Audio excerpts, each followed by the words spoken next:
Hello বন্ধুরা, good morning. আর আমার আরও একটা নতুন ব্লগে তোমাদের সবাইকে স্বাগত জানাই। ব্লগটা হবে হচ্ছে আমার ঠাকুরঘর ট্যুর নিয়ে।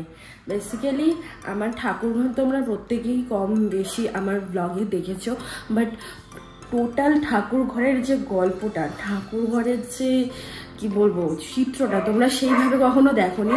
নয় ফাস্ট ফরওয়ার্ড করা রয়েছে, নয় আমি সেটাকে কাট করে দিয়েছি এডিট করার সময়। মোটামুটি কিছুটা একটা তোমাদের সাথে আমি শেয়ার করেছিলাম, তার বাইরে শেয়ার করতে পারিনি।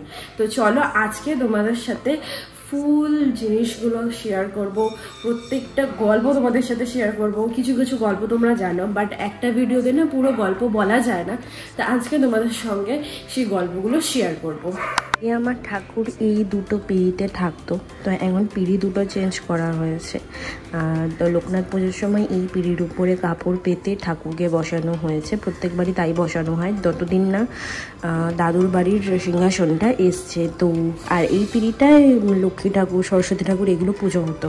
মানে রিসেন্টলি এখন যে ভয়টা আমার ধরে গেছে সেটা হচ্ছে এখন এই জানলাগুলো খুলতে আমার খুব ভয় লাগে। কারণ কি, এই দেখো এই কাজ এখানে কোনো কাজই নেই। বেসিক্যালি যেদিন লোকনাথ পুজো ছিল সেদিন তো ভোর ভোর উঠে গেছি, যেহেতু ভোগের রান্না করতে হবে, তার আগে ঘরের ঠাকুরকে দিতে হবে। তো আমি ঘরের ঠাকুরকে পুজো দেবো বলে তিনতলায় এসেছি। সব আগের দিনই সব ঠিকঠাক করা ছিল। তো এবার আমি এটা একটা পাল্লা খুলে গেছে, বাট এই পাশের এইটা জানি না, বাইরে থেকে পেস্টিং করা থাকে যে সেগুলো যে কবে নষ্ট হয়ে গেছে জানি না। এবার আমি ক্যাজুয়ালি সেটাকে খুলতে গেছি, পুরো কাঁচ নিচে পড়ে ভেঙে চুরমার। তো আমার এখন এই জানলা এই পাশটুকুই খুলতে আমার ভয় লাগে যে আবার যদি পড়ে যায় তখন কেলেঙ্কারি। একটা তো আমি মাকে বলেছি, কিন্তু বাবা জানে না। এই দুটোর মধ্যে একটা গেলে তো সেটা তো বাবা এমনিই জানবে। এখন আমার একটাই লক্ষ্য, আবার পুরো ঠাকুর ঘরটাকে পুরোপুরি সুন্দরভাবে সাজিয়ে গুছিয়ে রাখা।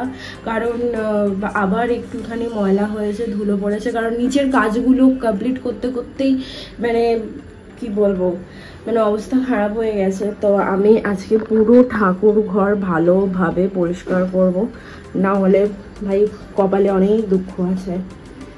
একটা গল্প তোমাদের সাথে শেয়ার করি।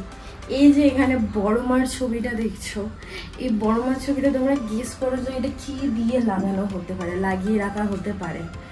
মানে হয়তো তোমরা গেস করছো আঠা বা গদের আঠা বা Fevikwik, Fevistik, what ever, but এগুলো কিচ্ছু না। যেদিন আমি বড় মার ছবিটা ঘরে কিনে আনি এবং তার পরের দিন লাগাই, আমার বাড়িতে না সেলোটেপ ছিল, না আঠা ছিল, কোনো রকম কোনো কিছুই ছিল না লাগানোর মতো। তো ওই জন্য এই ছবিটা চারিদিক থেকে ভেজলিন দিয়ে লাগানো। কেউ বলবে না যে এটা ভেজলিন দিয়ে এটা টেপিং করা রয়েছে বা আটকানো রয়েছে। আজ পর্যন্ত প্রায় 2 বছর হয়ে গেছে, একটা কোনাও মানে যতটা ভেজলিন দিয়ে টেপিং করা ততটা একটাও নষ্ট হয়নি বড় মাছ।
ঠাকুর ঘরে ঢুকেই প্রথমে আমি যে ঠাকুরের পুজো দিই সেটা হচ্ছে জগন্নাথ দেব, জগতের জগন্নাথ। তো তেনার আসার গল্প এক বিরল গল্প। আমি তো অ্যামাজন থেকে প্রথমে ভেবেছিলাম, এটা আগের বছরের ঘটনা, যে আমি অর্ডার করবো কি করবো না রথযাত্রায়। তো আমি ক্যান্সেল করে দিয়েছিলাম, সেটা মাও জানে, মাও দেখেছে, মা সামনে বসে করেছি। তো আচমকাই আমার কাছে ফোন আসে ঠিক 7 দিন পরেই, যে রথের দিনের আগের দিন, যে আপনার একটা পার্সেল এসছে। সেই দিন আমার বাড়িতে অ্যারাইভড হন জগন্নাথ দেব। আর এখন আমি বড় মায়ের ঘট পাচ্ছি, মানে ওই জিনিসটা আমি জীবনে ভুলবো না। ঠিক যেরকম এই যে শিব ঠাকুরকে দেখলাম সিংহাসনে বসালাম, ঠিক কেদারনাথ যাওয়ার 7 দিন আগেই শিব ঠাকুর আমার বাড়িতে আসে। মানে আমি নিয়েছিলাম সোদপুর স্টেশন থেকে, মানে আমার কাছে টাকা ছিল না ব্যাগ খুলতে, মানে আমি ট্রেনের টিকিট কাটার মতো টাকা ছিল না আমার কাছে। আমি বোনের সাথে বেরিয়েছিলাম, তো বোন বলেছিল যে আমি দিয়ে দিচ্ছি, তুই চিন্তা করিস না। বোনের কাছেও টাকা নেই, বাট আচমকা আমি দেখি আমার ব্যাগে 300 টাকা রয়েছে। মানে অবিশ্বাস্য কিছু ঘটনা হয়। তো ইয়েস, খারাপ যেমন থাকে ভালোও তো থাকে। তুমি যত ভালো করবে ভালো তোমার সাথে হবেই। খারাপ তো সাময়িক জিনিস, খারাপের পরেই ভালো আসে। তো যাই হোক, মানে এইভাবে আমার জীবনে ঠাকুরের আগমন। আর স্পিরিচুয়ালি আমি আগেও বলেছি, এখনও বলছি, স্পিরিচুয়ালি আমি 2020 থেকে যখন প্যান্ডামিক সিচুয়েশানটা আসে, তখন আমি পুরোপুরি নিজেকে চিনতে পারি, পুরো ইউনিভার্স কী জিনিস, তারপরে অ্যাস্ট্রোলজি কী জিনিস, ভগবান কী জিনিস। ওই একটা বছরে আমার পুরো জ্ঞানপ্রাপ্ত হয়ে যায়। তার মানে এই নয় যে আমি পুরো জ্ঞানী হয়ে গেছি, সেটা না, মানে নলেজ আছে, কেউ কিছু বললেন তার আমি উত্তর দিতে পারি। আর গোপালকে, আমার গোপাল, ওরে বাবা, এটা তো আমার গোপাল তো না, সবার আগে মায়ের গোপাল, আমাদের গোপাল ঠাকুরের কিন্তু আবার নানা রকম, মানে কি বলবো, নানা রকম আর কি আবদার রয়েছে। যে কি বলবো, মানে সাজুগুজু করবেন না, মাথায় বলে মুকুট রাখবেন না, মাথায় চুল পরবেন না, হাতে বাঁশি নেবেন না, উনি উদোমাদো হয়ে থাকবেন। কিন্তু উদোমাদো তো আমরা রাখতে পারি না, আমরাও তো জামা কাপড় পরি। তাই স্নান করিয়ে, বলতে গেলে সত্যি কথা বলতে গঙ্গা জল দিয়ে স্নান করানো হয়, কিন্তু ওইটা বৃহস্পতিবার, প্রতি বৃহস্পতিবার যদি যেরকম শিব ঠাকুরকে স্নান করানো, সেরকম গোপালকে স্নান করানোও ভালো। যেহেতু বৃহস্পতিবার ছিল না, তো ওই জন্য গোপালকে এমনি জল দিয়ে স্নান করিয়ে ভালো করে পুছিয়ে গোপালের জামাটা আমি পরিয়ে দিই। আর বহুদিন পর চুপচাপ বসে তিনি আমার সব কথা শুনে সুন্দরভাবে সাজলেন। বললাম যে গরম সবারই লাগছে, কিন্তু তা বলে কি আমরা সবাই উধোমাদো হয়ে রয়েছি?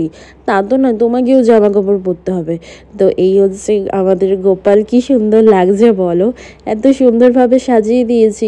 উনি সেজেগুজে থাকবেনই না, আসলে তেনারও গরম লাগে বুঝতে পারি, কিন্তু কি করব, উধোমাদো তো আর রাখা যায় না।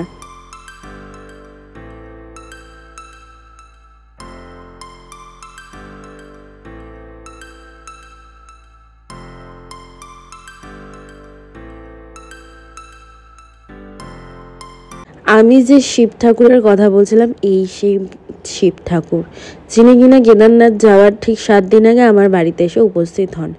বলে না যে ঠাকুর দেবতা কখন কী রূপে কখন বাড়িতে এসে বসবেন, মানে মানুষ নিজেও টের পাবে না। তাই সবসময় খারাপ কাজ করো না, ভালো কাজও করতে পারবে এমন সবসময় হয় না, কিন্তু সবসময় মনে ভালো চিন্তাভাবনা রাখতে হয়, যাতে ঠাকুর নিজে ভালোবেসে তোমার কাছে চলে আসে। তো এইদিকে মোটামুটি পুজো দিয়ে আমি এখন আরতির জন্য এখানে পঞ্চপ্রদীপ সাজিয়ে নিচ্ছি। বেসিক্যালি পঞ্চপ্রদীপ দিয়ে প্রতিদিনই আমি আরতি করি, কিন্তু মাঝখানে যেহেতু পুজোর জন্য পঞ্চপ্রদীপটা নামানো হয়েছিল, তাই 2-3 দিন আরতি করা হয়নি। নাহলে আমি ডেলি আরতি করি, যেমন কর্পূর দিয়েও আরতি করি, তেমনি পঞ্চপ্রদীপ দিয়েও আরতি করি। আমার বাড়ির এই সিংহাসনটা, এটা কিন্তু আগে ছিল না, এটা আমার দিদা বাড়ির সিংহাসন, মানে দিদাদের সিংহাসন আর কি, বিশাল বড় সিংহাসন। এবার তোমাদের তো ভিডিও শুরুতেই দেখিয়েছিলাম যে আমি আগে কিভাবে ঠাকুর সাজিয়ে রেখেছিলাম। তো এইটা হচ্ছে, এই সিংহাসনটা আনা হয়েছিল 2022-এ ওই কেদারনাথ যাওয়ার আগেই। তো তখন ওই সন্টাদার টোটো করে পটল গেছিল। তোমরা পটলকে কম বেশি সবাই আমার ভিডিওতে আগের ব্লগগুলোতে দেখেছো। তো পটল আর সন্টাদা মিলে নিয়ে এসেছিল। আর এই সিংহাসনটা মানে দাদু থাকাকালীনই নিয়ে এসেছিল। আর এই সিংহাসনে একটা মা কালীর মূর্তি ছিল, যেটা কিনা দাদু নিত্য পুজো করতো। কিন্তু দাদুকে যেহেতু ব্যারাকপুরে নিয়ে আসার পর আর পুজো হচ্ছিল না, সেটা আমার মামা বাড়ির পাড়ায় একজন থাকে মৈনাক দাদা বলে, ওই মৈনাক দাদার কাছে দিয়ে দিয়েছি। সেই মায়ের পুজো এখন নিত্য পুজো মৈনাক দাদাই করে, মা তার নিত্য পুজো পান। তো আমার মা বলেছিল যে নিয়ে আসা যায়, কিন্তু ভালোভাবে প্রতিদিন পুজো দিতে হবে, একদিনও কিন্তু ফাঁকি মারা যাবে না। তো মা বলেছিল অনেক নিয়মও আছে। তো ঘরে মূর্তির থেকে ছবির পুজো হলে বেশি ভালো হয়, কারণ মূর্তি পুজোর কিন্তু আলাদাই পুজো হয়। তো একদিনও ফাঁকি দেওয়া যাবে না, মাকে ধরাও যাবে না, নানান আর কি বিধি নিষেধ যা আছে যেগুলো শাস্ত্রে লেখা রয়েছে, বড়রা যেগুলো বলে থাকে আর কি, আর বড়দের মুখে যেগুলো শুনে এসছি। তো তাই জন্য মায়ের মূর্তিটা তাকে দিয়ে দিতে হয়েছিল। তো সেখানে মা নিত্য পুজো পাচ্ছেন, খুব মানে ভালো লাগছে দেখে যে মা কোথাও অবহেলিত হয়ে পড়ে নেই, বা আমি গঙ্গায় দিয়ে আসিনি, পারলে আমি গঙ্গায়ও দিয়ে আসতে পারতাম, কিন্তু এটা যেহেতু দাদুর হাতে বসানো, তো আমি সেটা অন্য একজনকে দিয়ে দিয়েছি। ইভেন আমার সিংহাসনে তোমরা দেখতে পাচ্ছ কিনা জানি না, ঠিক রাধাকৃষ্ণের ছবির পাশে কিন্তু নারায়ণশিলা রাখা রয়েছে। তো সেই নারায়ণশিলা আমি স্পর্শ করি না, ওটা মা স্পর্শ করে, কারণ কথাতেই বলে নাকি নারায়ণশিলা নাকি অবিবাহিত মেয়েদের বা যাদের হয়তো পিরিয়ডস কন্টিনিউ থাকে 50 বছর বয়স অবধি, তারা নাকি নারায়ণশিলা ধরতে পারে না। তারপর যখন সেই মেনস্ট্রুয়াল সাইকেল বন্ধ হয়ে যায়, তারপর তারা স্পর্শ করতে পারে। তো এই হচ্ছে ব্যাপার। তো এইভাবেই বিভিন্ন বিধি নিষেধ মেনে আমাকে আমার বাড়িতে পুজো করতে হয়। আর পুজোয় হয়তো 2-1 দিন ফাঁকি হয়ে যায়, যেদিন হয়তো খুব কাজ পড়ে গেল বা খুব হলো, তো তখন একটু ফাঁকি পড়ে যায়, বা আমি বাড়িতে থাকলাম না কয়েকদিন, যেমন মামা বাড়িতে থাকি মাঝে মধ্যে গিয়ে, তখন আর আমার বাবার পক্ষে সম্ভব নয় যে 3 তলায় এসে পুজো দেওয়া, কারণ বাবা একদমই সিঁড়ি মানে ভাঙতেই পারে না। ওই জন্য একেবারে আর কি নিজের মতো করে সিংহাসনটাকে গুছিয়ে, ঠাকুরঘর গুছিয়ে আমি নিজের মতো করে নিত্য পুজো করি, আর আমার ঠাকুর তাতেই সন্তুষ্ট। কর্পূরের মধ্যে আমি কয়েকটা লবঙ্গ অ্যাড করি, কারণ কর্পূরের সঙ্গে যদি লবঙ্গ বার্ন করা হয়, বলা হয় যে ঘরের যত নেগেটিভিটি রয়েছে সব কিন্তু এই পোড়া লবঙ্গের গন্ধে কিন্তু সব দূরে চলে যায়। ইভেন তোমার যাদের একটুখানি বাড়িতে না বিভিন্ন ধরনের সমস্যা, ঝগড়া ঝাঁটি, আর্থিক সমস্যা, পারিবারিক সমস্যা সেগুলো লেগে থাকে, এগুলোও আস্তে আস্তে কিওর হতে থাকে। তো কিছু জিনিস আমাদের নিয়ম মেনে করা উচিত। এবার অনেকে মঙ্গলবার আর শনিবার করে এই কর্পূরের সাথে লবঙ্গ মিশিয়ে বার্ন করে, বাট আমার মনে হয় না প্রতিদিন বার্ন করলে সেটা ভালো। আমি তো বলি, ইভেন আমি সবাইকে বলি যে প্রতিদিন যদি 2 কি 3টে করে বার্ন করা যায় তাহলে খুবই ভালো হয় জিনিসটা।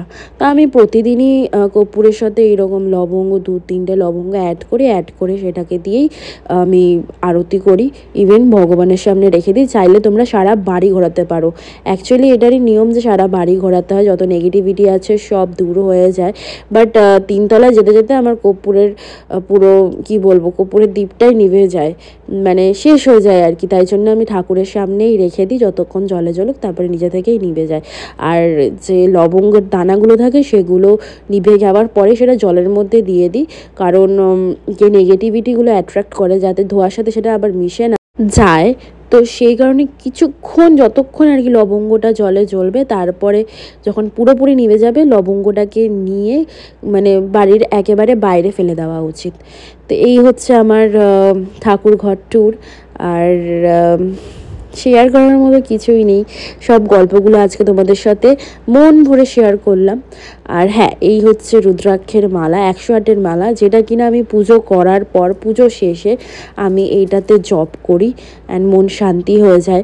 আর এই যে আমি যে বড়মার ছবিটা নিয়ে এসেছিলাম নৈহাটি থেকে, তো বড়মার ছবিটা আমি আমার বাবার ঘরে দেওয়ালে লাগিয়ে দিয়েছি। মানে খুবই এতটা পজিটিভ ভাইবস তৈরি হয়ে গেছে আমার বাড়ির, আমি তোমাদের বলে বোঝাতে পারবো না। খুব ভালোও লাগছে। প্রথমে ভাবছিলাম যে ঠাকুর ঘরে রাখবো, কিন্তু ঠাকুর ঘরে কোথায় রাখবো, তো বাবার ঘরে যেহেতু ছবি লাগানোর জায়গা করাই ছিল, আগে এখানে আমার আর বাবার ছবি ছিল, তো আমি বললাম যে না, ঠাকুরের ছবি রাখো, ওটাই ঠিক আছে, ওই ছবিটা অন্য জায়গায় লাগাবো। তো আমি বাবার ঘরে লাগিয়ে দিয়েছিলাম। আজকের ভিডিওটা আমি এই পর্যন্তই রাখছি। দেখা হচ্ছে তোমাদের সাথে নেক্সট ভিডিওতে। Till then do like, share and subscribe to my channel. আর ভালো লেগে থাকলে অবশ্যই কিন্তু কমেন্ট করে জানিও যে তোমাদের ভিডিওর কোন পার্টটা ভালো লেগেছে। টাটা, দেখা হচ্ছে তোমাদের সাথে নেক্সট ব্লগে। বাই, সবাই কিন্তু খুব ভালো থেকো।